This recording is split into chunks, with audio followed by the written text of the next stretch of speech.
Hey, this is Stephen Amell, and you are listening to Tomorrow's Legends, the podcast. Don't fail your city. You have been through a lot in 9 years, and I'm very proud of you.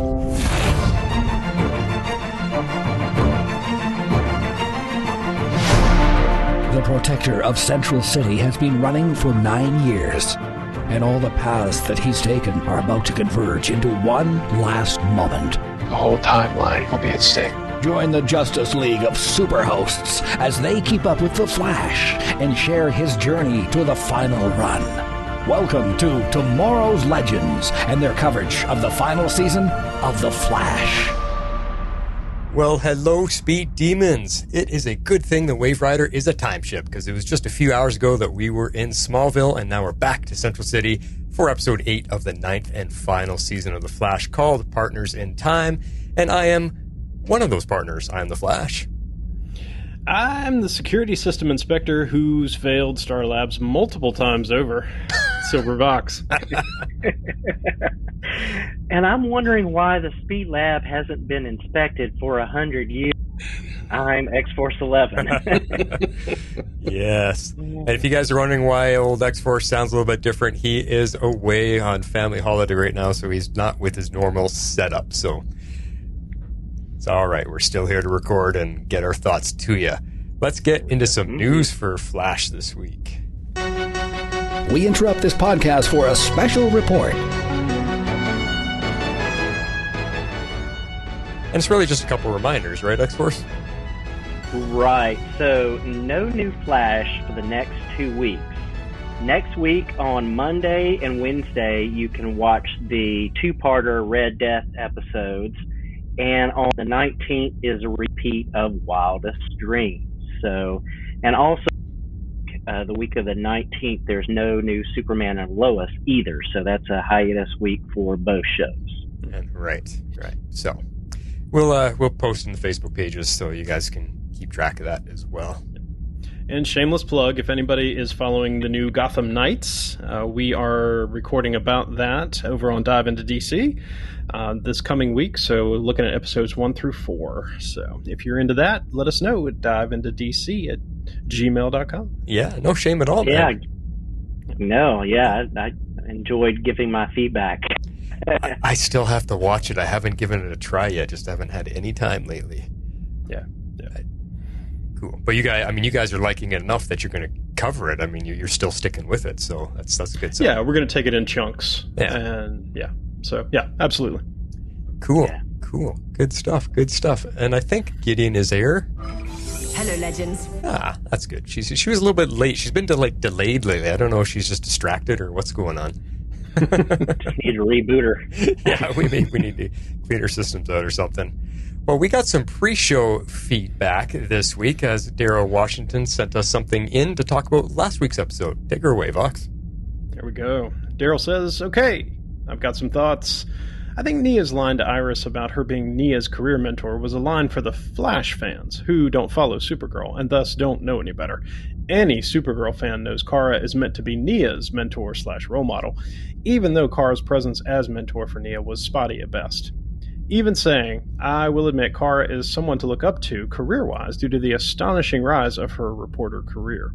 She got fired once, quit twice over the course of the show, and is now running Catco. Of course, we all love Nia as a superhero, but Nia the reporter leaves much to be desired, even though none of us watched Supergirl for the reporting aspect, and the producers knew that and went with it. Is anyone else wondering why Lena isn't part of the monthly brunch group? It seems unfair to leave her out after her adventure in Gotham City helping Ryan Wilder with Clayface in the comic Earth Prime, Batwoman issue number 1. Good on you, Daryl. Iris's uncertainty over the article seems unnecessary. Sure, it might be preordained, but Iris is in control. Is it Iris who will put pen to paper and put the work in to create the article? She'll earn the Pulitzer. Knowing it ahead of time should make no difference. Convenience, thy name is Brainy, Kara, and Jean being off-world whenever heavy stuff goes down on another show. Good stuff, Daryl. And good callback to Lena going to Gotham City to help out with Clayface in in the Earth Prime comics. Good for you, brother. Yeah. Nice. Yep. Yeah, I got to read those. I finally got all of them. I had issues 2 to 6 or whatever it is. I couldn't find number 1 for the longest time, and I finally got it. So now I can actually go through it. Nice. Very nice. For some reason, that was the hard one to find. And that was one of the better ones. Yeah, that's strange. The Batmobile. Yeah. Good thoughts there, Daryl. Yeah, I agree. Kara was always set up to be Nia's mentor, but it was much more of a friendship than it ever was a mentorship. All of the reporting, I think that's one of the things I really congratulate Superman and Lois on is that they still continue to put the work behind the journalism aspect of it. And I think Supergirl just, after season 2, just really kind of left that behind. So let that go, yeah, because it really opened strong with that in season 1. It was all about the reporting and getting the story. Yeah. Yeah. After that, it just became much more of a character-driven piece, which had its ups and downs, obviously. Yeah. So, anyway, thank you, Daryl. Yeah, appreciate thanks, it, Daryl. sir. And while we're throwing thanks around, I want to thank you guys for covering The Flash last week when I was unable to due to movie tickets, but you guys did a great job, and you guys helped straighten a few things out for me. I know I complained a little bit about not knowing enough about Dreamer to understand this episode, and you guys defended it really well with, your knowledge of her story's run on Supergirl and stuff, so it helped fill in a lot of gaps for me, which is why I think the episode failed and they didn't give that enough information. But I think that's the trouble trying to squeeze all these closing stories into a final season of another show. It's really hard to cover all bases and make everybody feel caught up. But you guys did a better job, and I felt better about the episode after listening to the podcast, so just want to let you guys know that. Yeah, no, I appreciate that.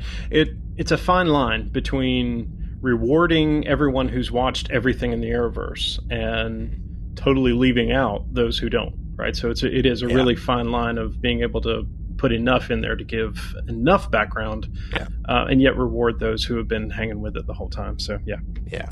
Well, and that's a good point, because I think the fandom is fairly split down the middle on the some of you guys watch every single CW show, and some of us don't watch all of them, whether it's a time constraint or just a choice. So it's really, really tough. But the one thing I didn't want to. I was more harping on the story and the way the story went. It wasn't so much about the Nia character. She seemed totally fine and she seemed cool. I was just upset that from what I saw, they turned what could have been a cool idea into hand blasts, and I was like, okay, but I don't know anything about her, so that's all I'm seeing myself on screen. And then they didn't really utilize her powers in this episode. It was more about her and Iris just trying to escape the dream stuff, and I was just like, okay, it's not. It just wasn't coming together for me, and then your guys' information really helped fill in the gaps. So it was good. It was good listening to you guys after that. Let's get to our impressions and ratings of this episode. Meanwhile, at the Hall of Justice. All right, I gave this one 8 pints of vanilla bean ice cream. Nice. Although cookie dough would be a strong second for me. So I see where Nora, I can get that along with Nora as well. Yeah. So this ep was much better than the past few. Just an A story and a B story that develops the characters in them. I love Barry's Starfleet uniform and the other costumes that we got to see the inspectors and even Iris wearing. And I had to laugh at a couple of things. First of all, I knew the electrical inspector was our villain to begin with. That was the easy placement. Like, as somebody who's done a little bit of electrical stuff, I'm like, okay, this is somebody's not who they should be. And second of all, the British inspector was giving me major Tina Fey vibes, especially after she had on the 70s era glasses. She just looked like Tina Fey in the face. Gotcha. So it was kind of fun. But so it was a neat little episode, and like I said, it was light. It was it was fun, and I think it was a step up from the past couple of weeks. Nice. I am also giving it 8 imposter electrical inspectors. Yeah, exactly. It's the first time somebody had to tell her what a breaker box was. I was like, yeah, okay, whatever. This was a great character developing story in the midst of kind of a murder mystery environment type of setup, which I found pretty fun. It was fun trying to figure out what was going on, and to me, a great twist that Barry couldn't fix it. That he, needed to rely on others to be able to do that and not take it on himself. And his whole worry about run into the future and messing things up and, that kind of a thing over and over again. And it never would have come down to him. And I think that's a great kind of point for the story to take. So, yeah, I'm up there. Okay. I'm not quite up there, guys. I do agree it was better than the last couple. I'm giving it a 7 Star Trek outfits. Now, although it was good to actually have Barry on his own show for the entire episode, you guys know I've been very upset about that. And to have him and Iris working together to figure out what's going on. They do have good chemistry this season, which we haven't seen in a long, long time. And, yes, to some decent chuckle-worthy moments, but this one was just a weak story for me. It had weak characters, and to me, it just felt like a waste of yet another episode in a short season that we are running out of episodes at Flash-like speed. The creativity of the show, I think, is just disappearing into the time stream, or Flash is outrunning it. I don't know. I'm trying to find enjoyment in these shows, guys. I really am, but I expect so much more out of a last and final season than what they're giving us. All I can say is that I'm looking forward to the next episode with Oliver returning, because that's really it's coming down to being my last hope to save the show's final run, is them bringing it together with Oliver and Diggle and the gang and making it feel like, yes, this is the Arrowverse coming to a close that we need. So I hope next week is the launching point to the last few episodes being just spectacular. Yeah, I hear you. All right, let's get into the talking points of the show. Gathered together from the cosmic reaches of the universe. All right, so I broke this section down into 2. We've got Stuck in the Speed Lab, which is going to be the bulk of the episode. So Barry is so ready to be a dad. He is just rushing everything. He's built the crib 7 minutes early. He's stocking up on Nora's favorite ice cream and having Star Labs check for mold so it's safe when Nora comes there. I mean, he's just rushing, the man of, infinite speed, trying to rush everything. He's just so ready to be a dad. And this is where I feel for Iris, because you think Iris is annoyed. It's annoying me, or some of us as the viewers, too. Chill out, Barry. You're ruining the joy of what's supposed to be a fun moment and a fun thing to plan ahead for. But this is why Iris is upset with you, is because you're taking all of that away. So just chill out, man. Just let it happen and enjoy the process. See, you two are funny because you've not walked down this path. No. John has. Silvervox has lots of voxlings. Yes. So, this is funny to hear you guys laugh about Barry. Okay, well, related to your own experience, is that where you were pre-planning 7 months ahead and 23 years ahead? No, unfortunately, it was still getting the nursery together after our first one was born. Right. So yeah, so I think this is just part and parcel of who Barry is. Yeah. Right? He just wants to make sure everything's covered, and if that means doing it 7 months early, well, then then he's just got it checked off his list. Yeah. And there's definitely personalities that go along with this, and like we'll talk about, Iris just feels like she's losing it, right? And in some ways she is, because her everything's changing, right? And we'll get much more into that, but it's just funny to hear you two noobs laugh at Barry. Well, I'm also kind of trying to defend Iris. I haven't been on her side a lot in the last few seasons, but seeing how Barry is doing this, I just look at her reaction and how this is annoying her. I'm like, you know what? I can actually feel for her. No, totally. His ramped up excitement and all that could definitely be stress inducing, and yeah, that's not what she needs. So yeah. Well, I mean, it's her favorite ice cream. Yeah, when she's 23, so that's how long are you going to keep the ice cream in the freezer for, dude? Too good. So the funny thing is, this mold inspection leads to a full inspection by the Department of Energy. So they're like, we've got her in, it's government. They're asking for one thing, we're going to go do everything. Everything, yeah. Yeah. Well, and it makes me wonder, like, is this the first time in 9 years? Because we never seen a storyline like this ever about someone coming to check on Star Labs. So what it makes me wonder is, what does the city think is going on there? Like, they knew Star Labs exploded and caused the dark matter explosion, and Central City was full of metas all of a sudden. And they must know that Wells left it to Barry, and Barry's the owner now. But do they not ever come to check on it? Like, well, what is Star Labs about? Like, they caused this major explosion, which put the city in a crazy new path of, stories. So I'm in my head. I'm like, what do they think is happening in there? Why have they not ever come to check on it? And it calls back to your opening monologue, Vox, about this bad security. Like, you would think they would come check on it and say, like, well, why is Star Labs is using a lot of power? They're still on the grid. They're using up tons of energy. What is going on there? We should maybe go take a look. Yeah, I can tell you, from folks I know who work in the nuclear power industry, that the security clearance and things that you have to have for being an employee is super high. And so, like, it's just like, okay, it's the whole explain nothing. We just had to bring it in for plot device for this episode. So. Yep.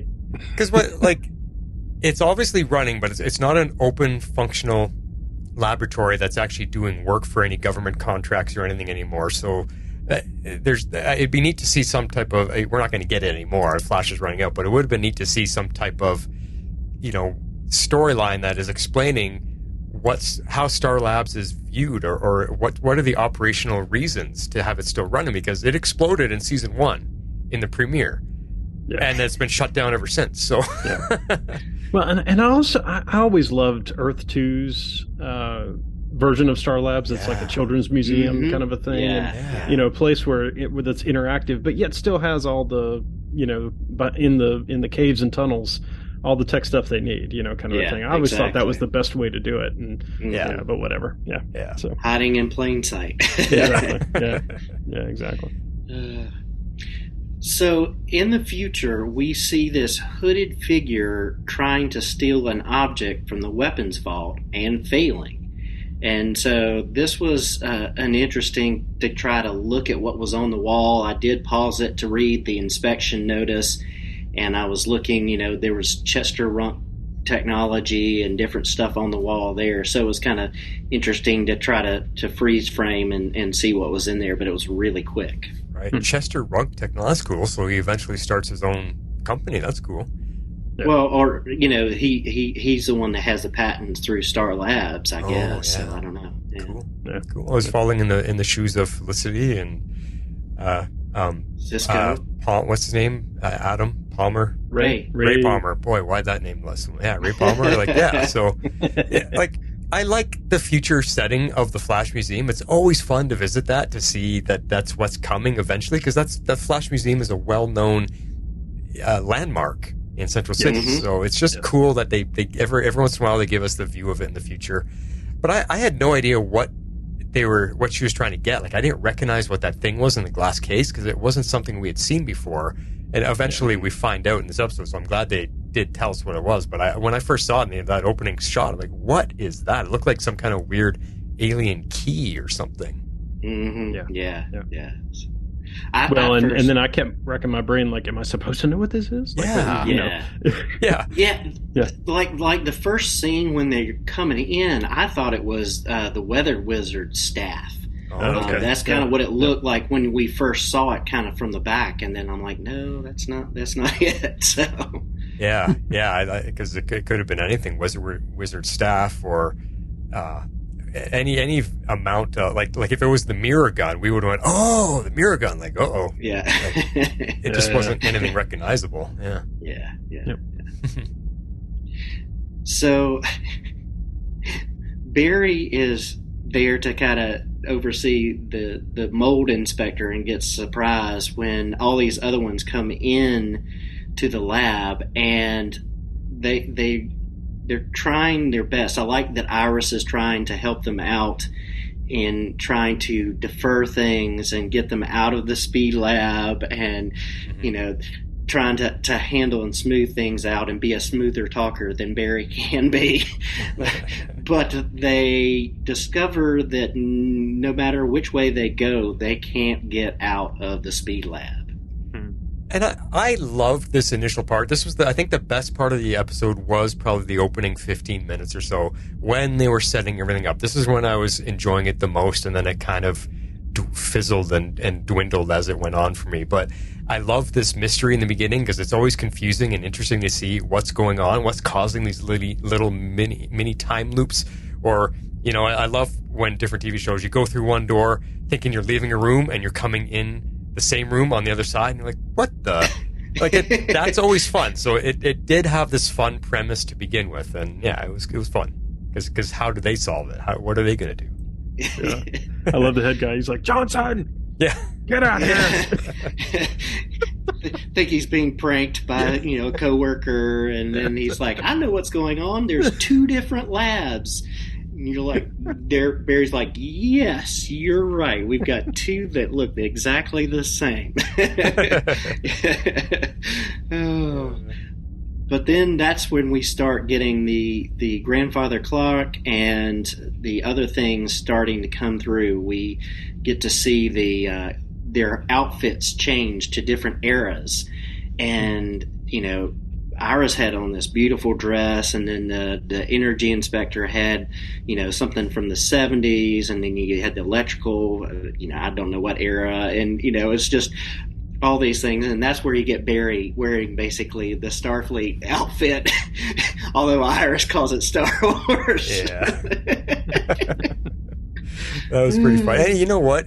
Him wearing that, I believe that was like a traditional, wasn't that a late Next Gen, early Deep Space Nine uniform? Yes, because it was like the Picard where you could take off the jacket and you still had on the shirt underneath it. Yeah, he could play the part. He could fit in a Star Trek show as an ensign, like a science officer or something. He looked the part. Yeah. But it had the little flash symbol instead. Yeah, instead of the Delta. Yeah. So, this was kind of wild, just that they couldn't leave, but this is Vox's favorite scene. But you get a heart to heart, after Barry tries to go through the future and can't. You get this heart to heart with Barry and Iris, and discussing pregnancy and what all is going on. It's Vox's favorite scene, and this was just I thought a really good character moment between the 2 of them talking there up in the upper level of the Speed Force testing track.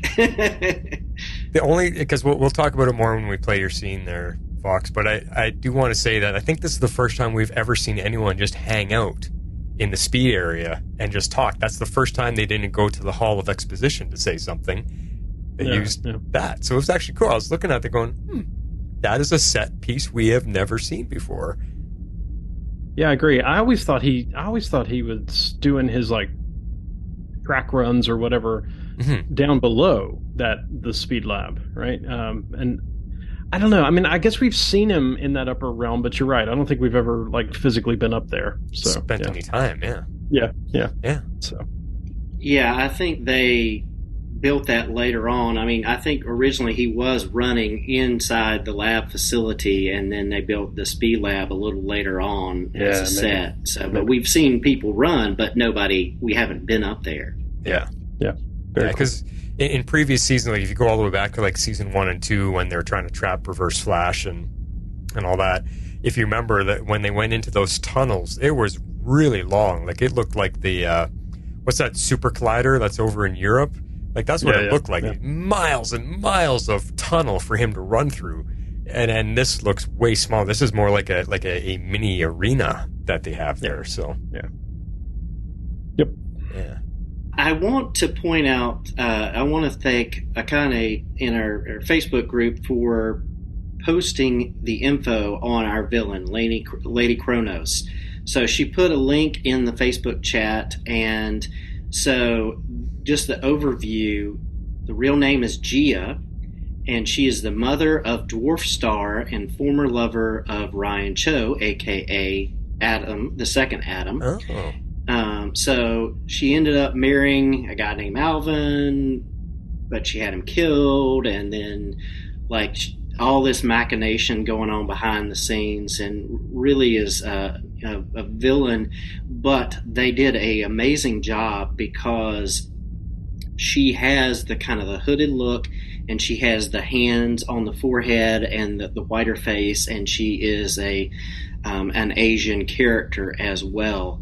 And so she was really an Adam villain, but in the comics. But they did a good job kind of matching the comic book look to what we see on screen. So I had no idea. I thought it was a completely made-up character for the show. Never heard of her before, so interesting. Me neither. Me neither. So, but you know, she uses like a time tech belt in order to jump back and forth in time, and basically what she does is she jumps back to our era, and then jumps from the room back to her time to get the time magnet. But that, you know, drains her time belt. So it's kind of interesting that, you know, we've had characters using time travel before, and it kind of reminds me of a Doctor Who character played by John Barrowman, Captain Jack Harkness, who had a vortex manipulator on his arm where he could jump through time. So it's kind of like that kind of thing. But she realizes that she can jump through to the past and into the future and grab everything. So it was kind of an interesting way of her getting around Starlab's security system. Well, and that's what I found interesting, is that she can only time jump in the same space that she's in. She can't jump through a portal and appear somewhere else in the city. She has to jump into the portal in the room, and that's the only place she can reappear is in that same room. So that's why it was smart that she went from that room in the future to our room in the past, so that she could access the, you know, past the security back in her own time. So it was actually kind of cool how she had to manipulate that. And what's the character that it reminds me of that they can't? It's like line of sight. They can teleport, but it can only be line of sight. Is that Nightcrawler I'm thinking of? Yes, Nightcrawler can only teleport to where he is seeing stuff. Where he can because he doesn't. He needs to know the layout so he doesn't jump into a wall, basically. Yeah. So that's the whole point. And that was her whole motivation of getting the time magnet, is it allows you to go wherever you want to. And, you know, you can go and it allows all that freedom. She could jump to whatever time period you want. Basically, it's taking you where you want to go. So like it's the magnet in the sense of like it's like Captain Jack's compass in the Pirates movies. It's pointing in the direction of what you're seeking. So if you want to go steal the Mona Lisa right after Da Vinci paint, you go there. So that's why she wanted it, because it's a whole lot less limited than her belt technology. Yeah, that helps, because the time magnet thing, I don't know if they fully explained exactly how it works. Not from the episode. Yeah, that was a ton more helpful than what we got from the episode. Yeah. Right. So. Cool. Okay. So basically, people get time scattered when they touch the thing, and she uses it a weapon after she figures that out. The main inspector touches it and gets sent out, and then the other two, she just scatters them across time. And basically Barry and Iris basically have to convince her that she needs to give this up, because if she doesn't, she's going to get scattered across time, and he doesn't have the ability to do anything about, he tries to take it away from her and he can't. So this was where it was weak for me. Like the whole explanation of her giving it up, like it seemed really too quick to me, of her wanting to give it up and go back and everything resets. So that's where it lost some points for me, is just, it just felt just a little too quick for me. Well, let's dive into that a little bit, like the whole time scattering thing, because we saw the one guy turn into a statue, and they tried to explain it. She scatters his molecules and stuff all throughout the timeline, but then for some reason, time gathers them all and solidifies them again because it has to. It can't allow people to be scattered throughout different points in the timeline. That part was like, what? Rewind that. I gotta understand how that works. Because the one guy became a statue, and like you said, they scatter everyone else. But where I also got confused is why couldn't Flash stop her? Why did, when he ran at her, he got sent back like a reverse magnetic charge just repulsed him or something? Yeah. And they didn't really explain why. Why can't he touch her or touch it? Or I don't know. Can we dive into that a little more? We can speculate. Yeah. Maybe the Speed Force and the magnet can't operate together. Yeah, who knows? That's the only thing I might be able to come up with. But yeah, I don't know. I agree with Jeff. The resolution of all this was sort of like, okay, of just, you have to give it back, or, I get the whole, you're going to have to give it back, or you're going to be scattered across, all the time because you're not using it correctly. But anyway, it fell apart in the end. It was a quick solve. So like it's replacing those people with objects from history, because like it can't leave a void there. But it's like it's a swap out. So like something was here, so I've got to put something in its place, and it's putting whatever those objects are. But yeah, I still don't understand. Like there was something about there was something in the Flash Museum that stabilized the time magnet, and she didn't take that. So that's why right. Her returning it reset everything. But like she didn't take that thing and do it. And so I don't know. Yeah. Okay. Makes a little more sense. We did have Barry, he could charge up her time belt so that she could jump back and not risk being evaporated. But yeah, we didn't really get a clear explanation of most of the tech on this thing. Well, her belt was kinetically charged, and all he did was grab it. So can he just forcefully provide kinetic energy, or like was he vibrating really quickly? Because I was trying to understand how he did that as well. Because he just held it and charged it. Because he's got. Where's John Henry? Where's John Henry when you need him? Yeah, He's got or Nat, because they know that kinetic technology, but I don't know. I thought it was more like Shazam. You charging your phone, charging your phone, charging your phone. Yeah. Because Flash seems to have a lot more control over his lightning now than he ever has, and it just seems to pop up for all these different crazy case scenarios, these use cases, and like, wait a second, is Flash, does he create kinetic energy when he runs or controls lightning? So I was just trying to understand that, but a little off topic. I didn't put it in the Facebook group because of some of the language, but there's a guy on TikTok, and he broke down the Arrowverse and talked about how, like, in Smallville, they wanted Batman. They couldn't get Batman, so they put in Green Arrow. Then they wanted to do a series, after Smallville ended, and they did Arrow being Batman. And then he talked about how they wanted a Superman character to counter out Ollie's darkness, so they got Barry and gave him all these powers and the lights. He just goes the whole through the Arrowverse and talks about like Wild Dog is Red Hood, and like all these characters that they took existing characters, and even the Atom, like they all these characters, but it's just kind of hilarious of like them making changes because they couldn't get the rights to the main characters, and so it's just getting overpowered characters. Yeah. Yeah. To look back at the Arrowverse as a whole under the microscope once it's all said and done, it could be interesting. I mean, we appreciate everything that they've done. They had to jump through a bunch of hoops because the studios wouldn't let them have those characters.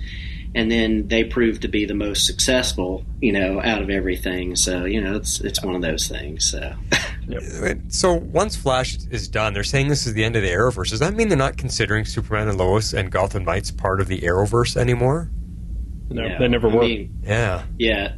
So, Gotham Knights is definitely an Elseworlds tale. It's totally different. It's, not related in any way to anything. They're not having any ties to any shows. Well, and even though Greg Berlanti is still at the helm of both of them, they're totally outside what's considered to be the Arrowverse. So, and Stargirl too, for that matter. She was never part of the Arrowverse either. You're right. Yeah. So in 2 weeks, she'll be on Titans in the final season of Titans. Now, we don't know if it's our version of Courtney or a different version of Courtney. We don't know that yet, but she's going to be in that. But it's second. Brack. Yeah. So yeah. Mm-hmm. Yeah. So. Interesting. Nice. Cool. Well, we get everything wrapped up with Barry and Iris, convincing her to take things back, and it just resets everything. The inspectors all come in, and none of them know Barry's secret identity. Let's talk about that moment for a second. That it's the only way he could get them to listen to him and trust him, because he looks to Iris like, should I tell him? And she rolls her eyes like, yeah, tell him. Oh, well, I'm the Flash. Now you got 4 regular people, regular civilians, knowing his identity for that moment anyway. Yeah. But I'm not sure. Yeah, I'm not sure why he's keeping it a secret anymore. Really. But I did appreciate their response. They all were like they're all big fans, obviously. So they're all quite oh my god, like that's their hero right there. I love how the one guy was calling Iris Mrs. Flash. Yeah. The rest of the time. Well, but it's interesting too because Allegra in this episode, she's watching all this social media buzz around her, right? And she's like, I'm just not sure that I'm ready for this, so and so. And Chuck's like, man, do the superhero thing, So it is something. I guess they're still trying to figure out, and they're still grappling with. So, but at this point, who doesn't know that Barry's the Flash? Yeah. But going to your point about them wrapping it all up, like that's where the feeling I got so lost at the end of my enjoyment, because it just seemed like they wrapped it all up. I'm like, well, okay, what was the whole point of everything for? Because they went through this whole adventure and then it just got reset to the way it was anyway.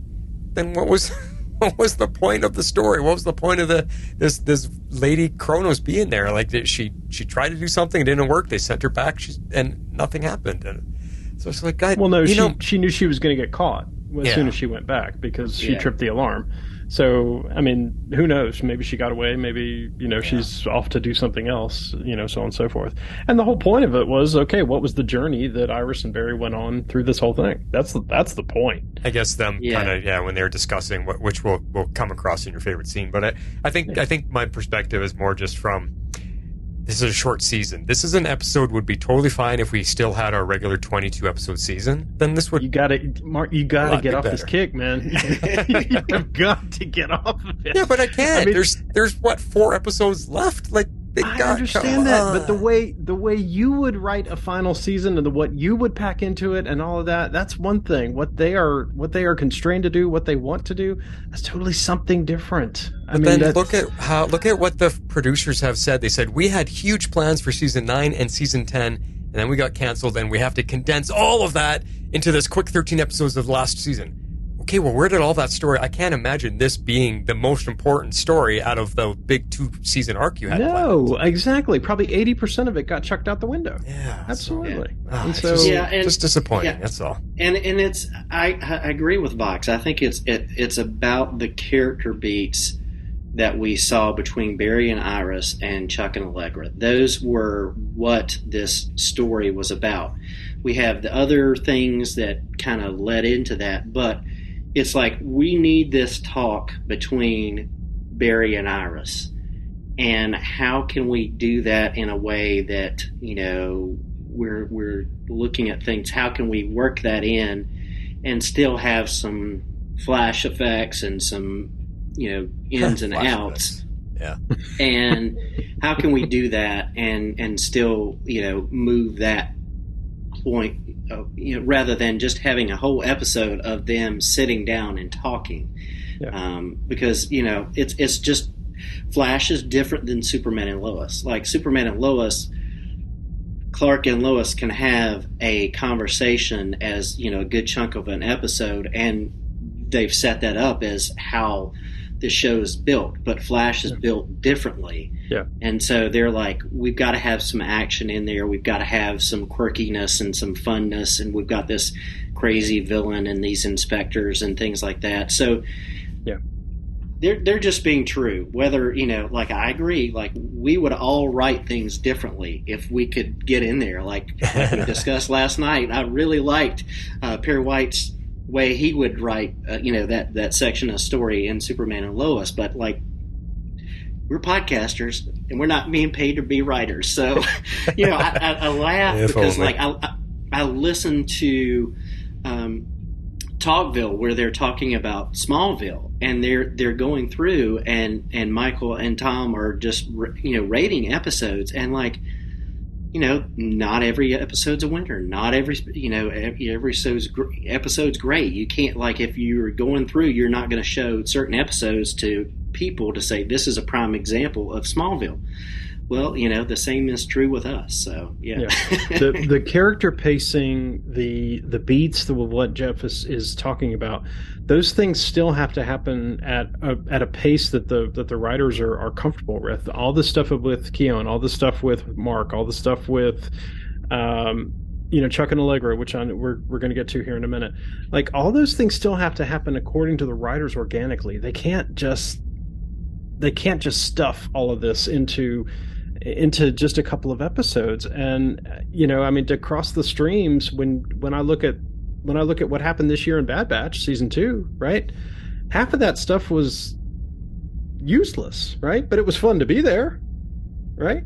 But it didn't add anything to the overall arc of what's going on in the Empire and the, you know, the construction of it and so on. Now, 5 or 6 episodes of the 16 were right in there and fabulous and moved the entire arc of the story. But a lot of it didn't. But that's okay. You know, so I understand we feel like we're under the gun because, okay, we got 5 episodes left. But, I mean, man, I go back to season 6. That stuff was incomprehensible. Which one was season 6? The Thinker? No. Or is that the Speed Force and the Solid Force? All the 4 forces and all that. Yeah. I mean, that stuff was bonkers. That was off the wall. Like you would Alec and I would finish an episode and we'd be like, "The heck was that?" Just watched? Yeah. I don't understand that. Like, I mean, if I can't walk away from an episode and understood what has happened, I mean, I think, you know, it's a low bar, but I think the Flash has come so far, you know, in season 8 and 9 to say at least these story arcs make sense. At least these episodes make sense. You don't always get the science right off, but you know, at least the story makes sense. Yeah, so, no, those are valid points. But both those points are very valid. I think you guys are just you're more forgiving than I am. Because I'm kind of comparing it to, like, you look at the last season of Arrow. Arrow didn't waste any time. Every episode was important and meaningful, as they knew they were writing the show off into its sunset, and every episode was very strong and had something to do with it. And then this season of The Flash is just, how many episodes are we wasting where it doesn't mean anything, at least for me.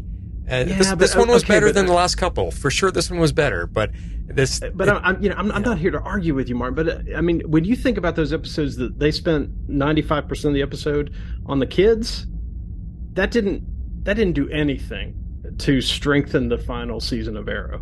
It was supposed to be a launching point, right, for what was to come next. It just didn't happen, right? Yeah, which is unfortunate. So I mean, but you've got some in there, and we can go back and listen, I'm sure, to whoever covered it to say, what are we doing here? We got I'd be curious. I'd be curious we to got see so what many said. episodes left. What are we doing with these kids? You know, so so it's just part of the process. Yeah, I don't know. So I think like it or not, like I look at the DC shows differently from each other because while they are in a shared universe, they are not the same type of show. Arrow is a different type of show than Legends was. Legends a different type of show. You know, they are within that shared Legends universe. was 4 shows unto itself. Right. but like it's one of those things where like that's the nature of DC is you've got all these different characters running around and some are darker than others and some are lighter, and then they come together for team ups and that works. But like that's some of the issue I get into this, like everything has to be dark and gritty in the DC universe. Like no, it doesn't, because like there's got to be room. Like for me, my introduction to DC was the Super Friends, which nobody's going to say the Super Friends is like 100% canon, but it was a different show. Like, you know, like you can have Batman and the Super Friends and Batman 66 and Batman 89 and all these different ones. They're still Batman. They're just telling a different story. So like I look at Flash, and Flash has always been lighter. It's always been fun. It's always been kind of quirky. I'm going to look at it differently than Arrow. And like I think you can say, did they shut down their show as well as Arrow shut down theirs? Probably not, but it's a different show. So I just have different expectations. So this is an awesome conversation. So it is. Yeah, and that's all it is. It's not argument at all. We just have different perspectives and different feelings about things, and that's okay. Yeah, I mean that's why we're here talking. That's the whole thing. I listened to dive into DC's take on the second Shazam movie, and I still haven't got to see it yet. I will as soon as it's out on streaming. But there needs to be a spot for everybody within the universe. Yes, you can have tales, and that's why I'm fine with the upper ups now having things that are like in the standard universe and things that are Elseworlds, so that you can have those things, but don't like cut everything out. Like don't say, you know, that's what got us into the issue is like you said, TV shows can't be in canon with the movies. So that was a big mistake. We're going to restrict what characters you can use in the TV series. Yeah. And everybody suffered because of that. But then you look at like there needs to be a place for Young Justice. That was an amazing series. There needs to be spots for the lighter stuff like Shazam. There needs to be stuff in the darker stuff like Swamp Thing was, like Constantine was. Yeah. That's the beauty of DC is you've got this big universe of all these different types. Don't force everybody to be in the dark and gritty mold. And that's where they went wrong, is they said, well, Nolan's universe is succeeding. Let's make everything realistic and dark. And it doesn't need to be. So, I don't know. Zack Snyder continued with that. Right? So, no, you guys, I mean, again, amazing points. And bringing up your dive into DC coverage of Shazam, like you guys really dove into that fantastically. And you brought a lot of light, you shed a lot of light to why that the world needs a movie like this. Because I came out of it, I enjoyed it a lot better than the first one, but I still had a lot of things I complained about. Because I think that's just me. I don't like super goofy. It's not my type of humor. I don't like goofy, childish adults playing as kids. I don't know. It's just not my type of humor. So I still came out of it going, but it was a lot better. And you guys argued your points very well on it, which made me see it a little bit differently. So maybe if I do watch it again with Patty Spivot, I can look at it from a different angle. But I'm kind of looking at it as an extremes, like the Nolan universe, the Snyderverse. They were one extreme, really dark and gritty, and then Shazam is at the other extreme, super light and goofy. How about we just be it like the Justice League cartoon and Young Justice, like you just mentioned, Jeff? That's the perfect amalgamation of everything, because Justice League cartoon went to the dark side sometimes, and sometimes when they went to the light side, they were able to mix it up perfectly. Now, if they could look at the way that show was written and did all of the TV shows and movies with that fine balance, I think DC would be in a much better place, and there wouldn't be all this different feelings. Yeah, and I think bringing it back to Flash, I think Flash gave people that lighter look at things that was more family friendly than Arrow. Yes. And you had the ability that you could sit down with your kids and you could sit down with younger audiences and not be so concerned about some of the violence that you saw. And it brought in the humor. Yeah. It was really them taking Barry Allen, but also adding Wally West that we love from the animated series and bringing that a little more into the TV world, because this Barry is kind of an amalgamation of the Wally and the Barry, because Barry was a little more science-oriented. He had that humor, but Wally was even more that way. Wally was the wisecracker, yeah. And Wally was the one in Justice League. It wasn't Barry. So, it's their way of doing that. And so they have had those lighter storylines and then more fun. And, they've brought in some of the darker elements, and that's worked and for some and it hasn't for other. Like the whole darkness of the whole Iris in the Mirrorverse just didn't work for me because it was just too dark and depressing and gritty, and I just didn't appreciate it. But they were kind of handicapped on that. But like I said, I think they're trying to maybe center back to where they were at the beginning and bringing in some more of the humor and the relationship and that kind of stuff. And so we'll see. Yeah. Well, no, that's a great point, Jeff, because Alec and I have been watching The Flash together since day one, right? And we watched the first season of Supergirl, and then he, just didn't stick with him, which was fine. But I've held him off until this year, right? 9 years later to watch Arrow. Just it's so much darker material, and that's fine. That's my parenting choice, right? Yeah. Mm-hmm. But I love that he and I have been able to do this part of the storyline together, and that's I don't know. That's awesome. That's what these things are for, in my opinion. So, and something like a Shazam and Flash, like if we don't have those elements, I'm right with Jeff, right? Saturday morning was Super Friends and Spider-Man 66, and this is how I understood what a superhero was when I was just a little kid, right? And if we have to pull all this stuff and again, it's just more my parenting choice, but if we have to wait until we can dive in and deal with all the dirt and grit and garbage that comes along with these, modern superhero iterations, I don't know. I think something is lost at that point. Something fundamental is lost at that point. Yeah, good thoughts all around. I think we covered a gamut of perspectives to bring three good. All right, let's talk about Allegra. Well, that's good though, because we're almost out of talking points for this episode of The Flash, because there really wasn't a lot. So to get onto a nice side tangent about the overall DC arc, I think is pretty cool. I mean, there's some exciting things. Sure. Look at the Blue Beetle movie that's coming. That looks amazing. Yeah. Yes, it does. Which we will be doing that breakdown in our next dive into DC. Yeah. So. Yes. Good stuff. So hopefully there's a bit of a turnaround there for some of the stuff. So that'd be cool. Definitely. Yep. Cool.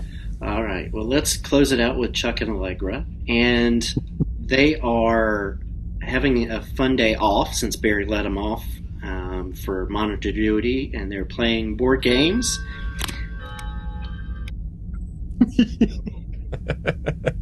As the grandfather clock chimes in, are you in the speed lab there, Jeff? Every 15 minutes, he keeps walking into the same place. Yeah, that's so true. Yeah, he keeps coming through the same door. We're watching him. He walks out the living room there, comes back in. He's still there. What the hell? Yeah. Okay. Talking about Chuck and Allegra, they're playing board games, and Chuck confesses his love for Allegra, and things get super awkward.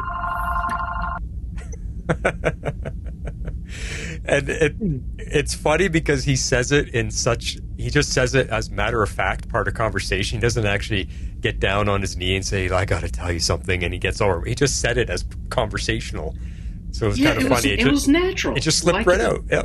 Yeah. I mean, they're just, they're awkward with each other. And I like in this episode that we see her end of the awkwardness of why she's feeling what she's feeling. Because she's off-putting, because Cecile comes in and they switch games to play Settlers of Catan, and Chuck tries to walk back his confession, and we're like, what's going on? And then, he's been there. He's like, okay, I'm pushing her too hard. I don't want to do that. I'm going to try to pull it back. And then he ends up just leaving. But this really leads into my favorite scene, which we'll talk about later, is Cecile and Allegra talking about things and why Allegra feels the way she does. Because she does love him, but she's just been hurt so much in the past by people leaving that she just doesn't want him to leave. And so I appreciate that we've gone through all this awkwardness between the two of them, and we haven't fully understood why they were so awkward around each other and why there was such a reluctance on her part, because, it would seem like, the typical trope is the guy's going to be more reluctant. A lot of times the guy's more reluctant to pursue the relationship, to say I love you. But here it's her, and it's because of her past and her history. And I appreciate that we get more of the info on why she is the way that she is. Yeah, and I just laughed though, because we're all complaining about seeing enough of their awkwardness. Like, just finally get past it, fix it, talk to each other, confess your love, whatever. And they finally did that. We're like, doesn't it feel better? And then they go and shovel this awkwardness right back in. And initially I was like, oh no, they're now taking two steps back again. But they cleared it up pretty quick, so I was happy for that. Yeah. I'm glad that her talk with Cecile cleared things up, and she was able to sit down with him and talk about it. And not to say that they won't deal with awkwardness, because that's just who those characters are, but I think they have a much better understanding of who they are now and are more open to each other. So I think we'll see less of the will they, won't they, and we'll see more of, okay, we're both awkward, but we can be awkward together. So yeah. It was a nice moment. The episode ended with a nice moment for them at the coffee shop. So, yeah. No real thoughts on them, Vox. You're kind of yeah. Well, no. I mean, this is just my own personal hang-up, but I'll just put it out there. For them to go from a point of I love you too, to okay, now that gives us license to go have sex, right? I just had a real, I don't know, it's just my own standards and stuff. I had a real problem with that. It's like, okay, we can still treat this, I don't know, more honorably, if you will. I don't know if that's the best phrase for it. Like, we can still try and take it slow, but acknowledge that we have deep feelings for each other. It doesn't have to just be like, okay, all barriers are down. It's like, I don't know. I don't know. I found it to be, I don't know. I found it to be a little distasteful myself, and that's just me. I'm not expecting for everybody to be on board in the same way. I know it caused a reaction within me to go, ooh. I agree. I felt it felt a little quick to go from that. From okay, we're playing board games together to okay, later in the day there's going to be something totally different, right? And I don't know. I mean, different generation, different morals, different things like that. But I do think, like, is that the best building of a relationship with each other? To go immediately. I don't know. I definitely see what you're saying, John. And sometimes the act of being together intimately is part of what makes you fall in love with someone, and that's usually months down the road, however long a relationship takes to develop. So, yeah, whatever. It's a TV show romance, but I mean, I don't know. I just for the way these characters were written, I felt like it was going against the trajectory that we were on. It just felt out of place. So I don't know. Well, we know it shouldn't be happening at the whatchamacallit residence, because she won't allow that.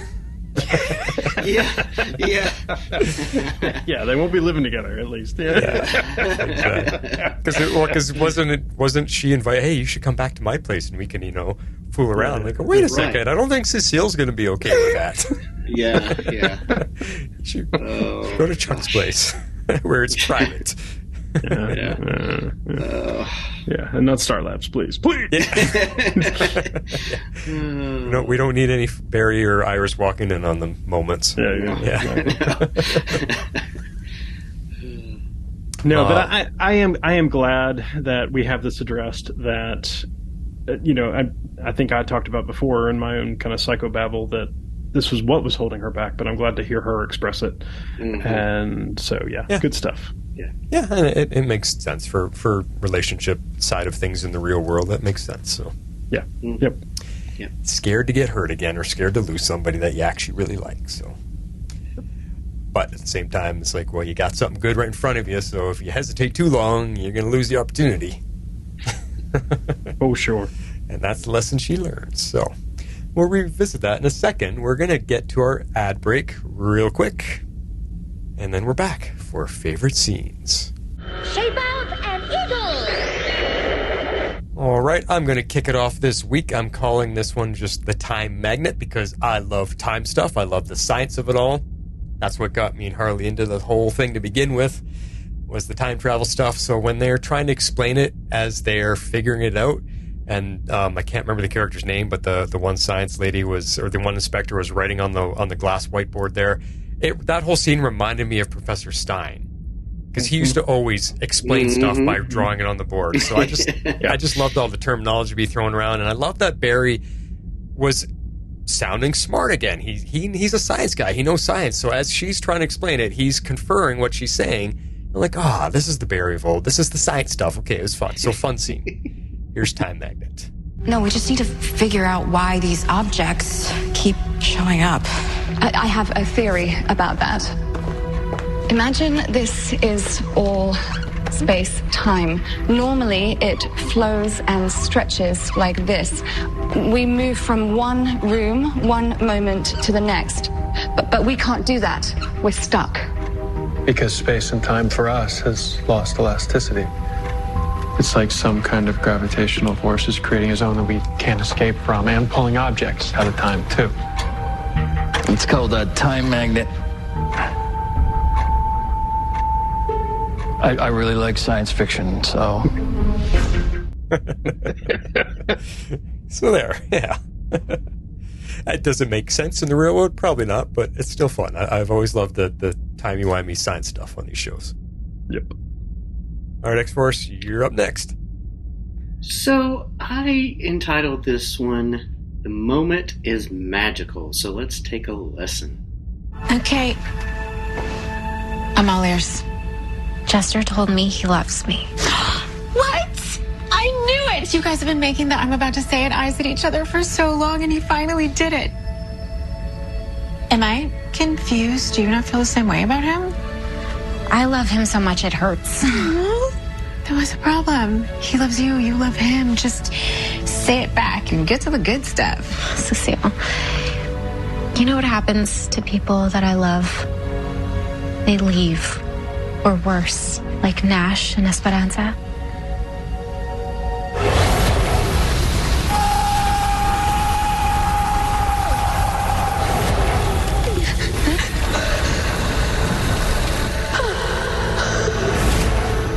Allegra, I can't even imagine how tough that was for you to go through, but Chester, if he loves you, he's not gonna leave. It's the same thing my dad said right before he bailed on me and my mom, and she said it too right before she kicked me out of the house. I'm sorry. I don't want to care for someone like that and then have them leave. Not again. I don't think I could handle it. I understand. Really? Yeah, really. One failed marriage over here, thank you very much. You never talk about it. Because it sucked. But Allegra, you are not gonna lose Chester. And besides, God forbid you guys break up. That's like way in the future. See, it could happen. It could happen. You could also get married. Don't freak out. Look, my point is, right now, in this moment, you are falling in love. Everything that you're worried about, that's way off in the future. This moment is magical. So why don't you just be in it? Give it everything you've got and enjoy every second of it, because if there's one thing that I know, it's that what you and Chester have, it is something special.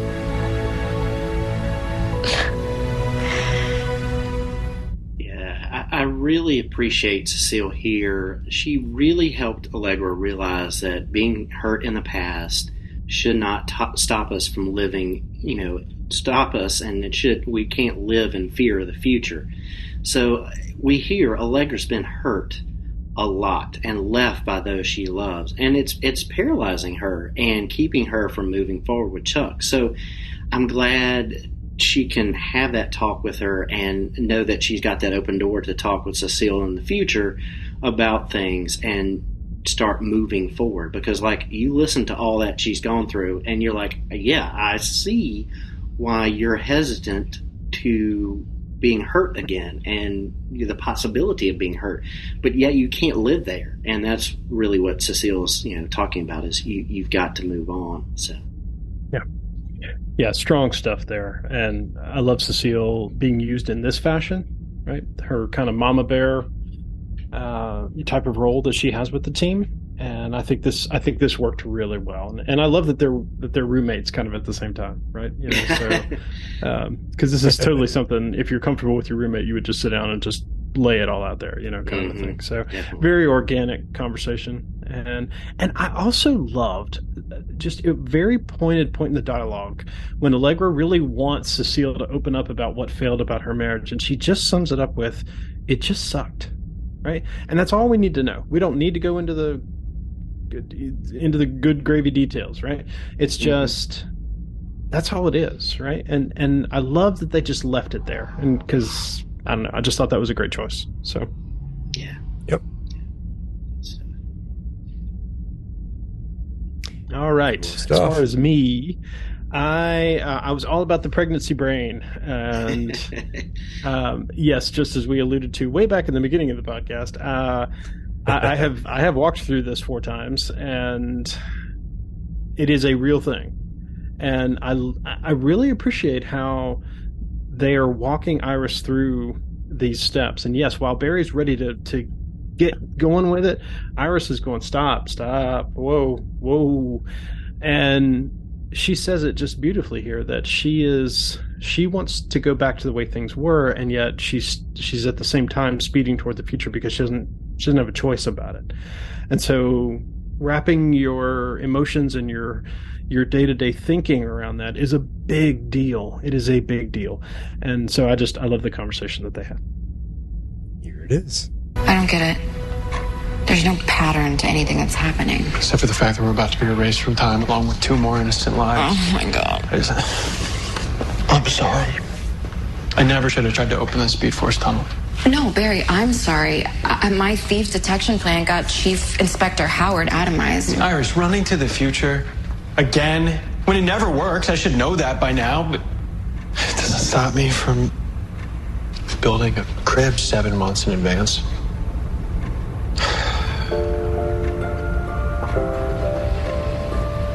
Well, it's not like I'm any better. Barry, I think I'm in denial about how different things are becoming. And I don't know, I think I'm worried that I'm not going to be able to do the things that I used to. Iris, just You might have to slow down a bit. For your pregnancy doesn't mean you're never going to get to do the things you love again. Yeah, I know, but Barry, it's like everything is changing and I can't stop it. Like my body. Barry, I can feel it changing.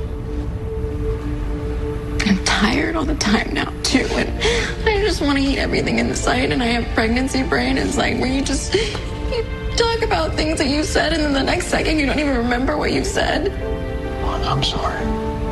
I can only imagine how tough it is. Maybe I don't want you to think that I regret getting pregnant. It's just sometimes I wish I could go back to my old self.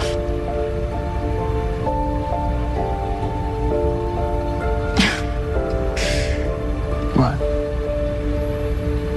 It's like I'm stuck in the past and you're racing to the future.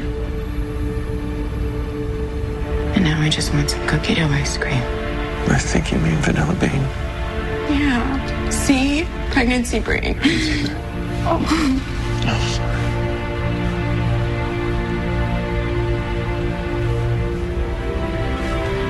You're not the only one that's been getting things mixed up. What does that mean? I know who our time thief is. It's great. Yeah. Yeah, I tear up just listening to them. The hormonal shifts, it's a trope, right? She's eating everything in sight, right? And, Yeah. and she addresses it like, I can't stand this. I don't feel in control of anything, right? I don't want to eat everything in sight, but I am, kind of a thing. I don't. I can feel my body changing, and I don't necessarily want it to, kind of a thing. And it's, I don't know. It's beautiful memories, for me. And so just listening to them, it's, I don't know. It was an incredible moment. So it really was. Yeah. Yeah. It's great. I'm glad it was something you really directly related to. That's cool. It's good acting by the two of them, too. Like, there's been some scenes this season where Candace Patton has really gotten to put together a good emotional performance, which I appreciate more because she has been so stagnant for me for so many seasons. So it's just nice to see her getting to actually do something a little more heartfelt this year. So Yeah, I agree. Cool stuff. Well, let's get into a little Cougar's Comic Corner with Butterfly. She's got something for us this week. So she could not be around to record. So she says, sorry, I won't be able to make the recording or watch the Flash episode this week. However, the title of this week's episode made me think about timelines and parallel Earths. So I chose a comic collection for the corner that will celebrate first meetings and the adventures of Jay Garrick and Barry Allen as they work together across timelines, and it is The Flash of Two Worlds Deluxe Edition. And it is, we'll have the link in our show notes, but it is the iconic cover that we've seen with Barry and Jay running kind of parallel and, trying to, to save the guy and things like that. And it's their first meeting. So it's pretty iconic meetup. So didn't really deal with this episode particularly, but talking about timelines and first meetings, it's a classic Flash comic. So yeah, definitely good stuff. Thanks as always for that, our Miss Butterfly. Hopefully we'll get you back for next week for the big Arrow comeback. That'd be cool if all of us could be there for that one. Yeah. Or not next week, whenever that is. A couple weeks from now. Yeah. We'll see if we can figure out a time for all of us to come back. We'll make sure we find a day that we can record when everybody's here for. That'd be good. Yeah. Because I think that'll be a special one. Yep. All right. If you would like to support Tomorrow's Legends and all that we do on Patreon, this is how you do that. If you'd like to support our podcast, you can do so at our Patreon page at www.patreon.com/tomorrowslegends. If you don't dial, it will cry like a violin.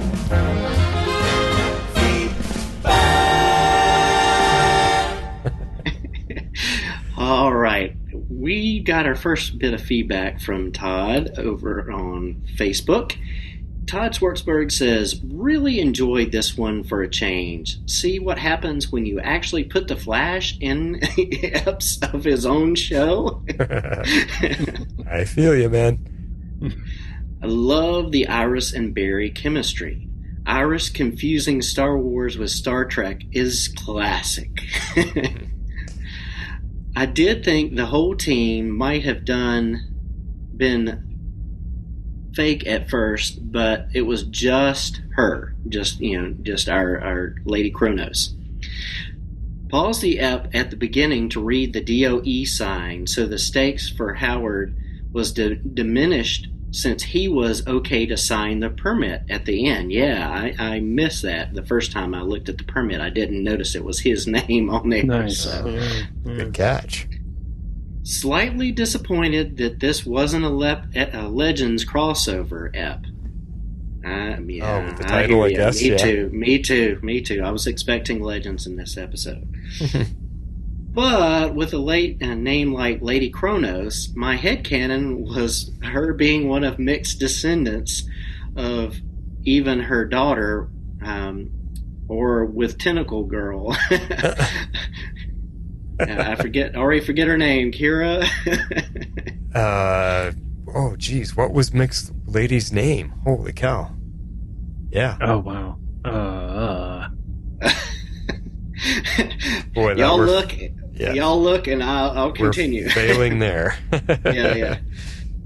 Depending on what time they ended up in the Legends finale, where they were in prison with Booster Gold took them to, if they got out. I also like that Lady Chronos came from a time we haven't seen much of. But how far did Barry's time map go out? That was only a bit hand wavy. I thought it was only present day and Nora's future, so 100 years is a bit far out to be in his map book. True. When he called out, will there be a weapons vault in 100 years? So yeah, they didn't know that. So, but aside from that, it was cool. I didn't really need the Chuck and Allegra stuff, but I know they had to transition the A story with something cut in between. If Barry was a Starfleet officer, who was Iris supposed to be? Something from the Black Panther? Wrong universe, but who knows? We're crossing over with Starfleet, so I guess they could. So I don't know. Yeah, I took it as something like Egyptian, maybe. Yeah, I mean, it kind of gave me that Mesopotamic. Yeah, you know, something Nebuchadnezzar's court or something. Who knows? Yeah. Or Queen Nefertiti, or who knows? Yeah, there you go. But Todd, we do appreciate your feedback that you give us and the thoughts. A lot of times when we're in the thread talking about the episodes, he's right in there talking with us, so we appreciate that. So yeah. Nice. Kayla is the name of it. Kayla. There we go. Very good. Yeah, so he's saying it could be a daughter with Kayla, or it could be a daughter with mixed biological first daughter. So who knows? But who knows? Awesome stuff. Next up, we have an email from Akane, and she says, "Hello, Legends. I actually enjoyed an episode enough to send in feedback. I feel kind of bad since there's only 5 more episodes left, but I just haven't been feeling this season like I had hoped. We got to have Barry around for an entire episode. Feels like it's been a long time." So, in 2123, the last inspection at Star Labs, the Flash Museum, according to the certificate on the wall, was April 5th, 2023. Aside from that being horrible all by itself, it seems like a really poor reason for a new villain to be inspired to go back in time. Just me?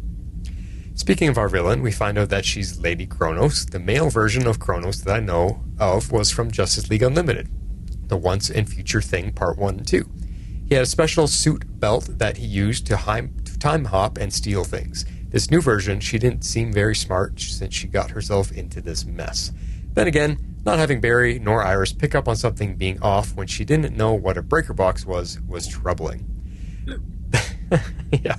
The bits with Chester, Allegra, Cecile, and Keone didn't really progress much at all. I kind of wish we had only seen them at the beginning and end of the episode, not throughout. So my rating for this episode is 7 Star Trek The Next Generation inspired outfits for Barry. Until next time, Akane out. Yeah, and we didn't get a lot of Keon this episode because she was gearing up because she is directing the next episode, the episode with Barry and Diggle and Ollie and all of them. So, a lot of times they give them lighter episodes, the episode right before, so they have time to work on everything when they're directing. So, yeah, okay. And I'm sure they're going to spell it out, but at this point, I'm kind of saying, okay, what can't she do, right? It was freeze things, and then it's no, there's no mold in here. And he's like, how do you know? And she's like, I just know. I'm beginning to wonder what it is that she's not capable of. So she's some type of nature thing. That's all I can deduce right now. She's some kind of nature, like is she like a frozen poison ivy type of thing? I don't know. It's really weird. An elemental spirit or something like that. Something like something from the Fey realm, or like a fairy or something. Who knows? Yeah, something like that. Cool. Well, thanks for the feedback this week on Flash, guys. Hopefully we get lots of you guys back for the big, mini reunion episode with all the Arrowverse characters. So that'll be cool. That's in a couple weeks. So you will have time. But, if you'd like to send in feedback for that, this is what you do. If you would like to be a part of the show, you can send in your feedback to Tomorrow's Legends Podcast at gmail.com. You can also reach us on Twitter at Tomorrow's Legends. We'd love you to join our Facebook page at facebook.com/groups/Tomorrow's Legends and become part of the community.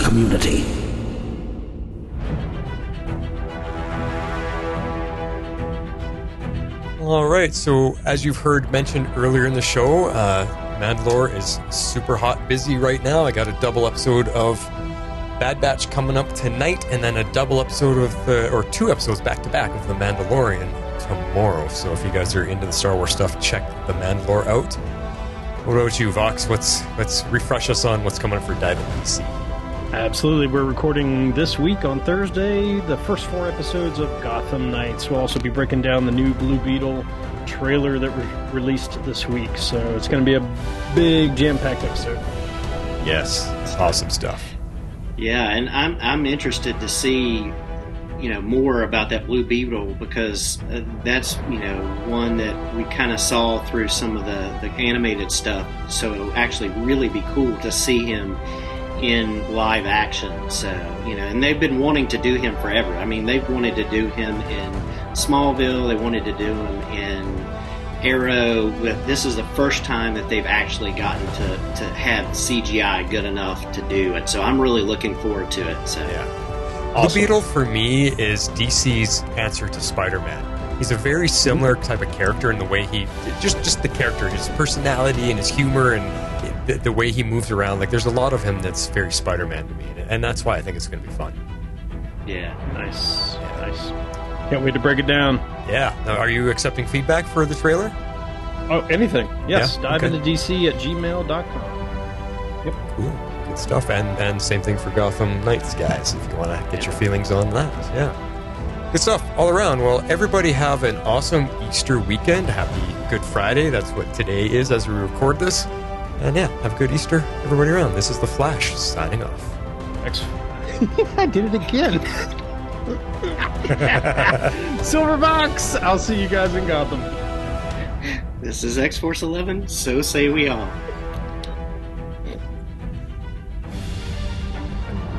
Tomorrow's Legends is not affiliated with CBS, Warner Brothers, HBO, or the CW. We're a fan-made podcast for entertainment purposes only and are part of the Cybercast Network. Be sure to check out our partner shows, The Mandalore and Dive into DC, covering your favorite Star Wars and DC Comics properties. Thanks for listening. Hey, Gideon, we're bringing Silver Vox down to the medical lab. Can you prepare everything for him? I think something's wrong with his head. Yes, Captain. All right. Who am I? Why am I here?